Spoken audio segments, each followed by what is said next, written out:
माफ अपराध ही त्यांची आजही समाजाकडे आणि शासनाकडे मागणी आहे. आणि आज अगदी कोइन्सिडेंटली शासन दरबारचे केंद्रीय मंत्री रावसाहेब दानवे इथे उपस्थित आहेत. मी आमंत्रित करते रावसाहेब दानवेंना त्यांच्या भाषणासाठी. आजच्या सहस्रदर्शन सोहळा आणि हिरामनजी लांजे यांच्या सन्मान ग्रंथाचं प्रकाशन अशा प्रकारचा आज हा दुहेरी प्रसंग आहे. यासाठी उपस्थित असलेले या ठिकाणी मोहनजी, हेमनजी, हिरामनजी, आमचे नेते उपेंद्रजी कोठेकर, प्रकाशजी बाळबुधे, मंचावर उपस्थित असलेले अन्य आमचे सर्व लेखक, कवी आणि या ठिकाणी उपस्थित असलेल्या सर्व हिरामनजीवर प्रेम करणाऱ्या नागरिक बंधू आणि भगिनींनो, खरं तर मला यायला उशीर झाला. त्याचं कारण आहे की आमच्याकडं आज जिल्हा मध्यवर्ती सहकारी बँकेच्या निवडणुकीचे निकाल होते आणि मला असं वाटतं की कार्यक्रम बराचसा लांबला आणि मला 8:30ला पुन्हा विमान आहे. त्यामुळं आलो उशिरा आणि जायचं लवकर, अशा प्रकारची माझी अडचण आहे.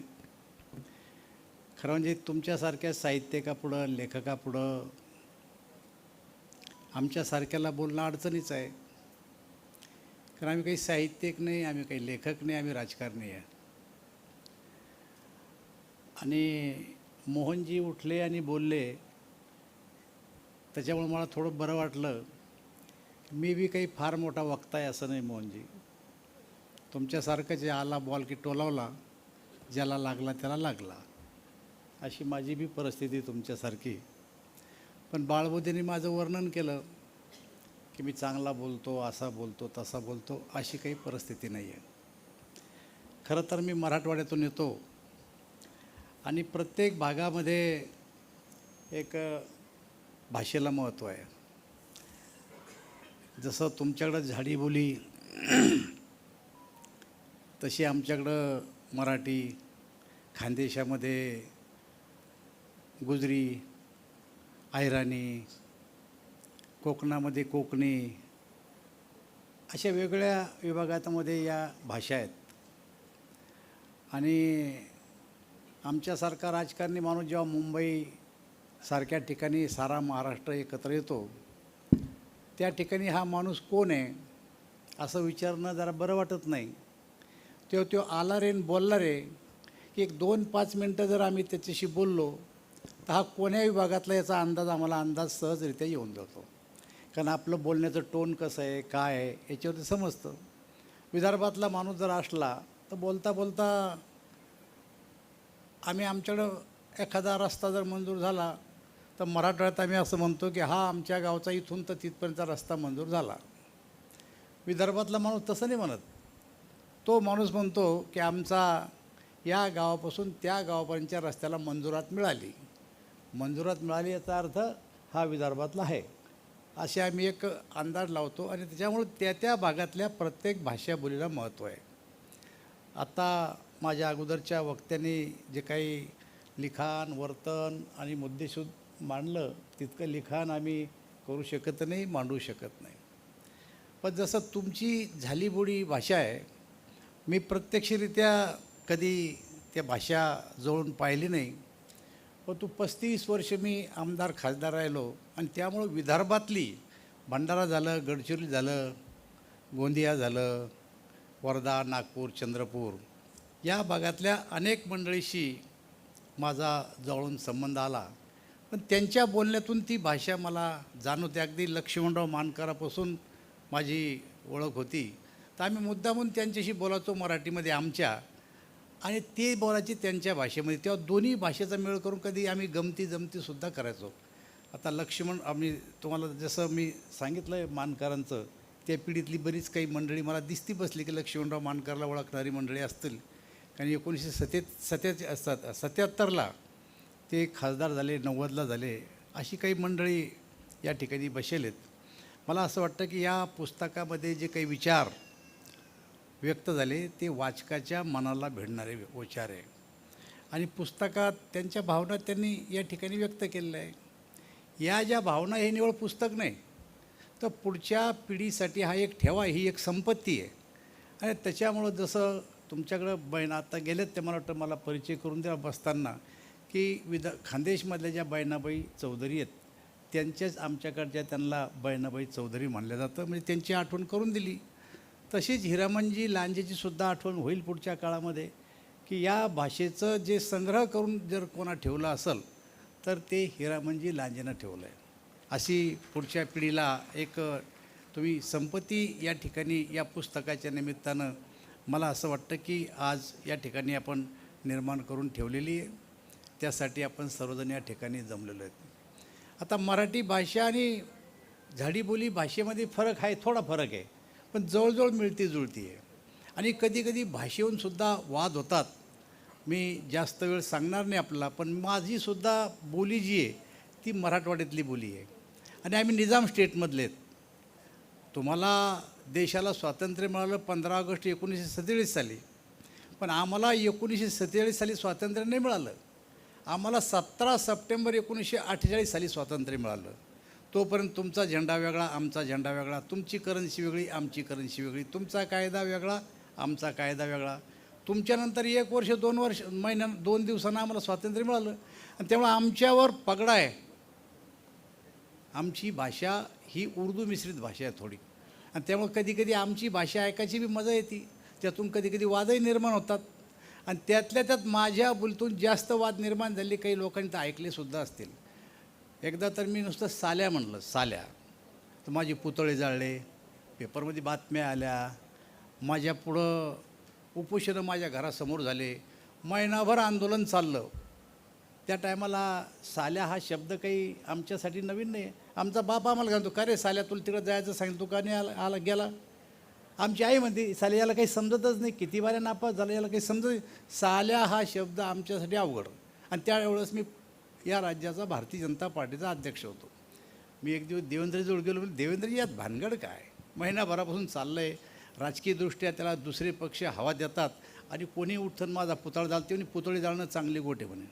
आता तर राज्यात कोणाचाच पुतळा, कोणीच नेता असं नाही की त्याचा पुतळा जाळला नाही. मग त्यावेळेस मला वाईट वाटे की आपले पुतळे जाळले, आता पाहुणे काय म्हणतील, घरातले काय म्हणतील. आता तुम्ही उठून कोणीही सांगा, एक तरी नेता असा आहे का ज्याचा पुतळा जाळला नाही. त्यामुळे मला बरं वाटतं आहे आता की त्यांचे जाळले, आपले जाळले. आता त्यामुळे काही आपल्याला नवीन वाटण्यासारखं काही नाही.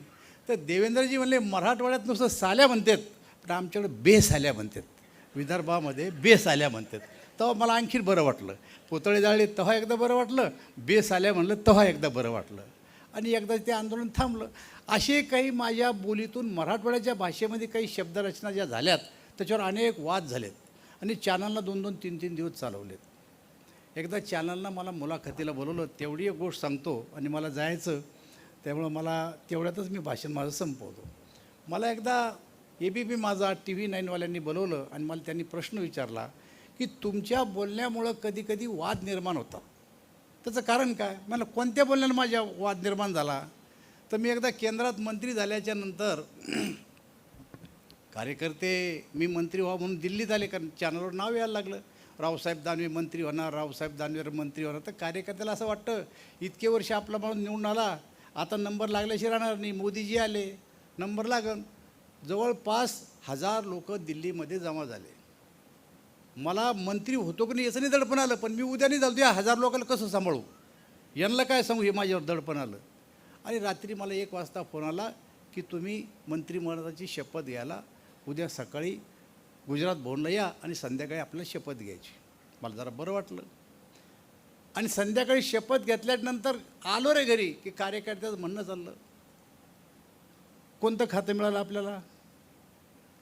आता माझ्या खात्याचं नाव होतं कंझ्युमर अफेअर्स. म्हणजे खेड्यात हा कंझ्युमर अफेअर्स शब्द काही शब्द नाही, ग्राहक संरक्षण त्याला आपण मराठीमध्ये म्हणतो. त्यामुळे माझ्या खात्याचं नाव त्या लोकांना जेव्हा मी सांगे तेव्हा त्या लोकांना त्याचा अर्थच कळत नव्हता की याच्यामध्ये काम काय. प्रत्येक कार्यकर्ता काय बोलतो, आपल्या नेत्याला मिळालेल्या खात्यामध्ये आपल्याला काही जमतं का खेळ, असा प्रत्येकाचा भाव असतो. त्यामुळे त्यांना ते काही समजेच नाही.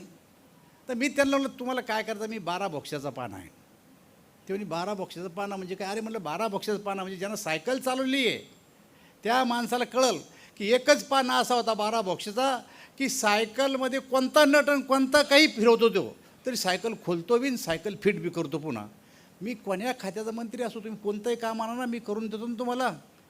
त्यामुळे त्याला म्हणलं 12 बॉक्साचा पाना, असं ते मला पत्रकारांनी विचारलं त्या ठिकाणी. मी म्हणलं, बाबा 12 बॉक्साचा पाना हे काही वादग्रस्त शब्द नाही आहे आणि तुम्ही त्याला वाद घालता. 2 दिवसांनी रोज तेच ब्रेकिंग न्यूज, रावसाहेब दानवे 12 बॉक्साचा, रावसाहेब दानवे 12 बॉक्साचा.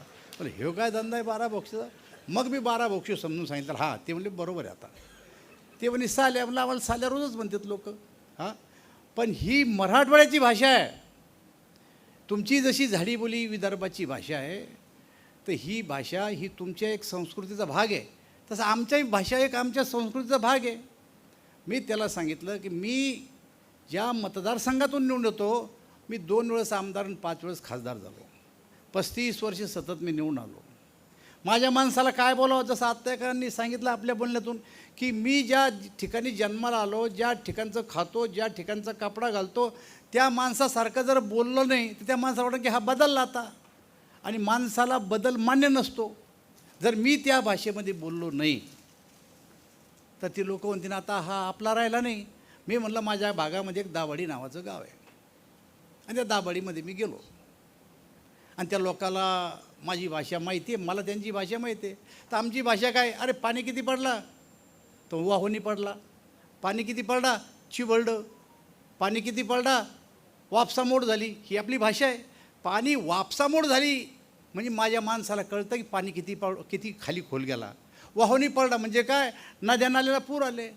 पाणी किती पडला म्हणजे चिवळडं म्हणजे चाळाला गारा झाला. ही माझी बोली भाषा आहे. पण मी त्या दाभाडीत जर गेलो आणि त्यांना जर म्हणलं पाणी किती मिलीमीटर पडला, तर लोकांनी मिलीमीटर हे बदललं, याला समजून राहिलं काही आता. त्यामुळं माझं जर का 35 वर्ष ज्या मी मतदारसंघातून निवडून आलो, ती भाषा जर बोललो आणि ती जर माझ्या माणसाला पटत असेल, तर तुमची मुंबई पुण्याची भाषा बोलून का मी पुन्हा पराभूत होती तर.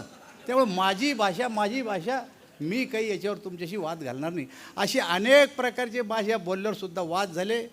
ज्याचं स्पष्टीकरण विचारलं त्याचं स्पष्टीकरण सांगितलं, जे नाही समजलं सोडून दिलं.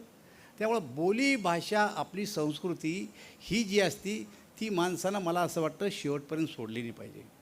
आणि ज्या भाषेमुळं ज्या बोलीमुळं जर मी 8 वेळेस निवडून येत असेल तर दुसरी भाषा करून त्याचं करायचं तरी काय. आणि मग आता ही जी झाडी बोली भाषा, हिचं जे पुस्तक रूपात एक त्यांनी ग्रंथ केला, हा ग्रंथ अत्यंत चांगल्या पद्धतीने त्यांनी केला. तो पुढच्या पिढीला काम येईल असं मला स्वतःला वाटतं. खरं तर मी या कार्यक्रमाचा कोणी काही प्रमुख अतिथी बी नव्हतो, पण बाळबुदे साहेबांचे माझे गेले अनेक वर्षाचे संबंध आहेत. आणि हे संबंध मला असं वाटतं की आमच्या नेत्याला माहिती आहे की कसे आहेत काय आहेत. माझी यायची बी आज अडचण होती, पण सासऱ्यावर त्यांचं फारच प्रेम आहे. मला माहिती आहे की जेव्हा त्यांच्या सासू गेल्या तेव्हा पण मी आलो होतो. सासऱ्यावर प्रेम करणारे जावई फार कमी मिळतात आजकाल, ही गोष्ट लक्षात घ्या. आणि तुम्हाला स्वतःला माहिती आहे, यांनाही माहिती आहे की ती दुर्दैवी माणूस आहे मी, की ते भाग्य मला लावलं नाही. पण सासऱ्याचंही तुमच्यावर मोठं प्रेम आहे, मी तेही पाहिलेलं आहे. तेवढा असा सासरा, असा जावई आपल्या नशिबात आला तर मला वाटतं चांगली गोष्ट आहे. पण आता हे यांनी सांगितलं आहे आता की आज 80व्या वर्षी त्यांनी लिखाण केलं आहे. खरं म्हणजे आता उठून बोलू शकत नाही. त्यांनी आपल्याला एक संदेश दिला आहे फक्त. तर अजून 10-20 वर्ष, मला वाटतं तुमच्या म्हणल्याप्रमाणे 100 वर्ष लिखाण करण्याची ताकद त्यांच्या लेखणीला मिळो अशी मी अपेक्षा व्यक्त करतो. आणि मला लगेच जायचं, याबद्दल मी माझे 2 शब्द होतो. धन्यवाद. सर, एकच विनंती आहे आपल्याला, आपण जाता जाता डॉक्टर हरिश्चंद्र बोरकर यांचा सत्कार